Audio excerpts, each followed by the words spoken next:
ಇದೀಗ ನಮ್ಮ ಜೊತೆಗಿರುವಂತಹ ಮುಖ್ಯ ಅತಿಥಿಗಳಾಗಿರುವ ಶ್ರೀ ಮಹಾಬಲ ಸೀತಾಳಬಾವಿ, ಮುಖ್ಯ ಸಂಪಾದಕರು, ಸಂಯುಕ್ತ ಕರ್ನಾಟಕ, ಇವರು ತಮ್ಮ ಒಂದೆರಡು ನುಡಿಗಳನ್ನು ನಮ್ಮ ಮುಂದೆ ಪ್ರಸ್ತಾಪಿಸಲಿದ್ದಾರೆ. ಸಮಯದ ಅಭಾವವನ್ನು ನೋಡಿಕೊಂಡು ನಿಮ್ಮ ಮಾತನ್ನ ದಯವಿಟ್ಟು ನಮ್ಮ ಮುಂದೆ ಪ್ರಸ್ತಾಪಪಡಿಸಿ. 2 ನಿಮಿಷ.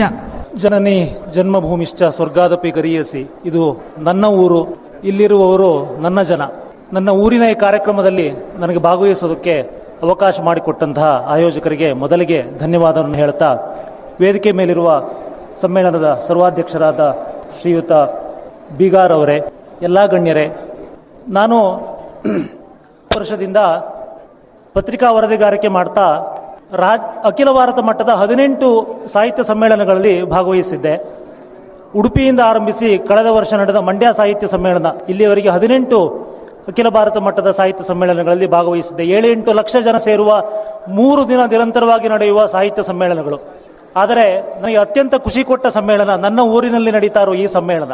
ನಾನಿಲ್ಲಿ ಅಭ್ಯಾಗತನಾಗಿ ಬರೋದಲ್ಲ, ನಾನಿಲ್ಲಿ ಆಯೋಜಕನಾಗಿ ಒಬ್ಬ ಕಾರ್ಯಕರ್ತನಾಗಿರಬೇಕಾಗಿತ್ತು. ನಾನು ಅಲ್ಲಿಂದ ಯಾವ ರೀತಿಯಲ್ಲಾದರೂ ಸರಿ ಇದರಲ್ಲಿ ಭಾಗವಹಿಸಿದೆ ನಾನು ಅನ್ನೋ ಕಾರಣಕ್ಕೆ ನನಗೆ ತುಂಬ ಸಂತೋಷ ಇದೆ. ಈ ಸಂದರ್ಭದಲ್ಲಿ ನಾನು ಹೆಚ್ಚು ಮಾತನ್ನೇನು ಆಡೋದಕ್ಕೆ ಹೋಗೋದಿಲ್ಲ. ನಾನು ಆಯೋಜಕರು ಕೊಟ್ಟಂಥ 3 ನಿಮಿಷದಲ್ಲಿ ನಾನು ಮುಗಿಸ್ತೇನೆ. ನಾನು ಹೇಳಲೇಬೇಕಾದ ವಿಷಯ ಒಂದು ಏನು ಅಂದರೆ, ಕನ್ನಡದ ಬಗ್ಗೆ ಕೆಲವು ಆತಂಕಗಳನ್ನು ವ್ಯಕ್ತಪಡಿಸುವಂಥ ಒಂದು, ಅಂದರೆ ಕನ್ನಡದ ಭವಿಷ್ಯ ಏನಿದೆ, ಎಲ್ಲ ಇಂಗ್ಲೀಷ್ ಮಯವಾಗುತ್ತಿರೋ ಈ ಸಂದರ್ಭದಲ್ಲಿ ಭವಿಷ್ಯ ಏನಿದೆ ಅನ್ನೋ ಥರ ಆತಂಕವನ್ನು ವ್ಯಕ್ತಪಡಿಸುವಂಥ ಒಂದು ಕೆಲವು ಚರ್ಚೆಗಳು ಆಗಾಗ ನಡೀತಾ ಇರ್ತವೆ.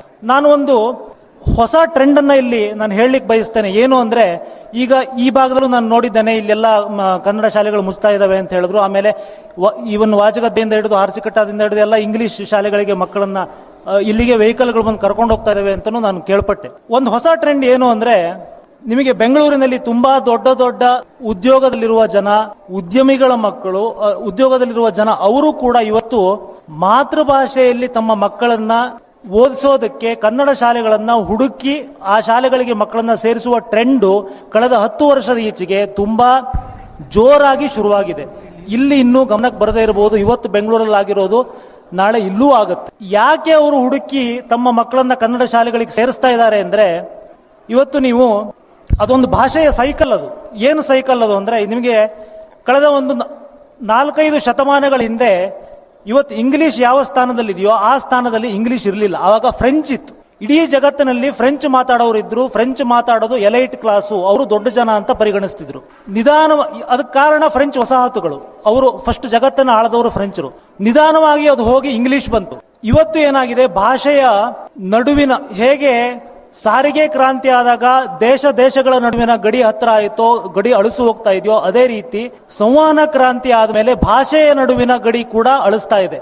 ಹೇಗೆ ಆಗ ಫ್ರೆಂಚ್ ಇದ್ದಿದ್ದು ಇಂಗ್ಲಿಷಿಗೆ ಬಂತೋ, ಆ ಇಂಗ್ಲಿಷ್ ಕೂಡ ತುಂಬಾ ವರ್ಷ ಜನಪ್ರಿಯ ಭಾಷೆಯಾಗಿಯೇ ಉಳಿಬೇಕಾಗಿಲ್ಲ.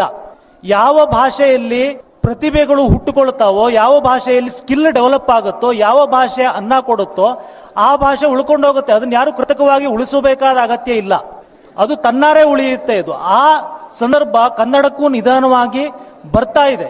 ಅದು ನೀವೆಲ್ಲ ತುಂಬಾ ಸಂತೋಷ ಪಡಬೇಕಾದ ವಿಚಾರ.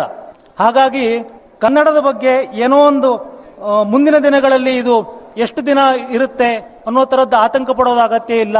2000 ವರ್ಷಗಳಿಗೂ ಹೆಚ್ಚು ಇತಿಹಾಸವಿರುವ ಭಾಷೆ ಇದು.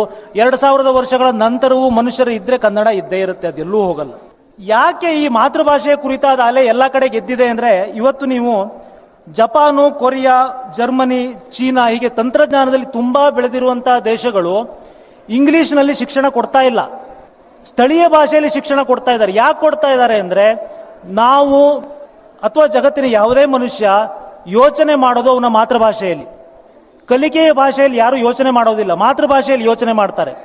ಪ್ರತಿಭೆ ನಿಮಗೆ ಹುಟ್ಟಬೇಕು, ಅದು ಬೆಳಿಬೇಕು ಅಂತಾದರೆ ಮಾತೃಭಾಷೆಯಲ್ಲಿ ಅದಕ್ಕೆ ಪೋಷಣೆಯನ್ನು ಕೊಡಬೇಕು.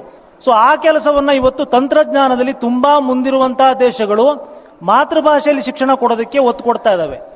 ಸಾಕಷ್ಟು ಅಧ್ಯಯನಗಳು, ಸಂಶೋಧನೆಗಳು ಕೂಡ ಮಾತೃಭಾಷೆಯಲ್ಲಿ ಓದಿರೋ ಮಗು ಕೌಶಲ್ಯದಲ್ಲಿ ಮುಂದೆ ಬರುತ್ತೆ ಅನ್ನೋದನ್ನು ಸಾಬೀತು ಮಾಡಿದವೆ. ಆ ಕಾರಣಕ್ಕೆ ಅನೇಕ ತಂತ್ರಜ್ಞಾನದಲ್ಲಿ ಮುಂದುವರೆದಿರುವಂತಹ ದೇಶಗಳು ಮಾತೃಭಾಷೆಯಲ್ಲಿ ಶಿಕ್ಷಣವನ್ನು ಕೊಡ್ತಾ ಇದ್ದಾರೆ. ಅದೇ ಟ್ರೆಂಡು ನಾನು ಹೇಳ್ತಾ ಇರೋದು ಈಗ ಬೆಂಗಳೂರಿನಲ್ಲಿ ಜೋರಾಗಿಯೇ ಶುರುವಾಗಿದೆ. ಬಹಳಷ್ಟು ಜನ ಸರ್ಕಾರಿ ಶಾಲೆಗಳನ್ನು ಹುಡುಕಿ, ಕನ್ನಡವನ್ನು ಕಲಿಸುವಂಥ ಶಾಲೆಗಳನ್ನು ಹುಡುಕಿ ಮಕ್ಕಳನ್ನ ಕಳಿಸ್ತಾ ಇದ್ದಾರೆ. ಮುಂದೆ ಇದು ಇನ್ನಷ್ಟು ದೊಡ್ಡ ಪ್ರಮಾಣದಲ್ಲಿ ಬೆಳೆಯೋದರಲ್ಲಿ ಯಾವುದೇ ಅನುಮಾನ ಇಲ್ಲ. ಸರ್ಕಾರದ ಪಾತ್ರ ಅದರಲ್ಲಿ ಎಷ್ಟಿದೆಯೋ, ಎಷ್ಟಿರುತ್ತೋ ಬಿಡುತ್ತೋ ಬೇರೆ ಪ್ರಶ್ನೆ ಅದು. ಯಾವಾಗ ನಮ್ಮ ಅಗತ್ಯಕ್ಕೆ ಅನುಗುಣವಾಗಿ ಮನುಷ್ಯ ಅನ್ವೇಷಣೆಗಳನ್ನು ಮಾಡ್ಕೊಳ್ತಾ ಹೋಗ್ತಾನೆ, ಎಲ್ಲಿವರೆಗೆ ನಮ್ಮ ಅಗತ್ಯಕ್ಕೆ ಈ ಭಾಷೆ ನಮ್ಮ ಮೂಲತನ ಇರುತ್ತೋ ಅಲ್ಲಿವರೆಗೆ ಇದಕ್ಕೆ ಯಾವುದೇ ಚ್ಯುತಿ ಇಲ್ಲ. ನಾನು ವಿಳಂಬ ಮಾಡೋದಿಲ್ಲ. ಇನ್ನೂ 4-6 ಪಾಯಿಂಟ್ಗಳನ್ನು ನಾನು ನೋಟ್ ಮಾಡ್ಕೊಂಡಿದ್ದೆ. ಈ ಸಂದರ್ಭದಲ್ಲಿ ಅದು ಸಾಕು ಅನಿಸುತ್ತೆ. ಈ ಸಮ್ಮೇಳನದಲ್ಲಿ ನನಗೆ ಭಾಗವಹಿಸುವುದಕ್ಕೆ ಅವಕಾಶ ಕೊಟ್ಟಂಥ ಎಲ್ಲ ಆಯೋಜಕರಿಗೂ ಇನ್ನೊಮ್ಮೆ ಧನ್ಯವಾದ ಹೇಳ್ತಾ, ನಿಮಗೂ ಎಲ್ಲರಿಗೂ ಧನ್ಯವಾದ ಹೇಳ್ತಾ ನನ್ನ ಮಾತನ್ನು ಮುಗಿಸ್ತೀನಿ. ನಮಸ್ಕಾರ. ಜೈ ಕನ್ನಡ, ಜೈ ಉತ್ತರ ಕನ್ನಡ. ಶ್ರೀಯುತ ಮಹಾಬಲೇಶ್ವರ ಸೀತಾಳಬಾವಿ ಪತ್ರಕರ್ತರು ಹಾಗೂ ಸಂಪಾದಕರು, ಸಂಯುಕ್ತ ಕರ್ನಾಟಕ, ಇವರಿಗೆ ಧನ್ಯವಾದಗಳು.